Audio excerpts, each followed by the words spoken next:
You've seen it thousands of times. A blue sky during the day, a red or orange sky at sunset. Most people assume they're two different things happening for two different reasons. They're not. It's the exact same phenomenon, just viewed from a different angle.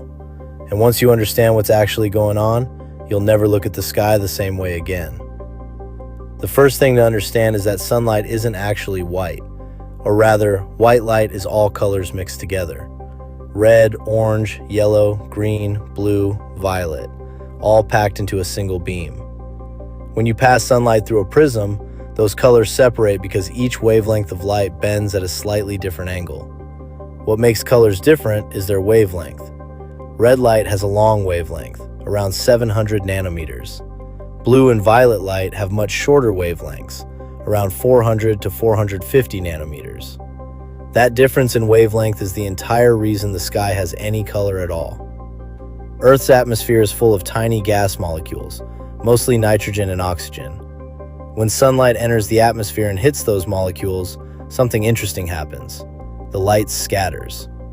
But it doesn't scatter equally for all colors. Shorter wavelengths scatter much more than longer ones.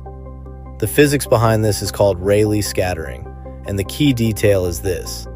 Blue light scatters roughly 10 times more than red light as it travels through the atmosphere. So what happens when sunlight hits the atmosphere? The red, orange, and yellow wavelengths mostly pass straight through without much interaction.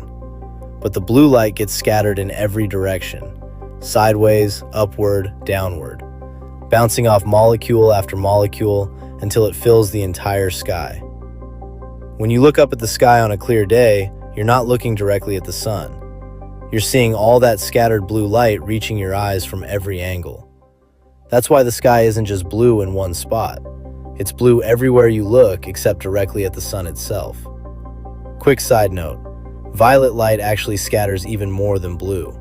So why isn't the sky violet? Two reasons. The sun emits less violet than blue to begin with, and our eyes are simply more sensitive to blue. The combination of those two factors makes the sky appear blue rather than violet. Now here's the twist. At sunset, the sun is near the horizon instead of overhead. That means sunlight has to travel through a much longer path of atmosphere to reach your eyes, sometimes up to 40 times more atmosphere than at midday. Over that extra distance, almost all of the blue light gets scattered away before it can reach you. It's not that the sun suddenly becomes red, it's that all the blue light gets scattered out of your line of sight, leaving only the longer wavelengths behind. What's left when you strip out all the blues? The reds, oranges, and yellows. Those long wavelength colors travel through the extra atmosphere relatively undisturbed and hit your eyes directly, which is exactly why sunsets and sunrises look warm and fiery. Same sun, same atmosphere, same physics. The only difference is geometry. The angle of the sun changes how much atmosphere the light has to pass through, which determines which wavelengths survive the journey. Here's something that makes this even cleaner.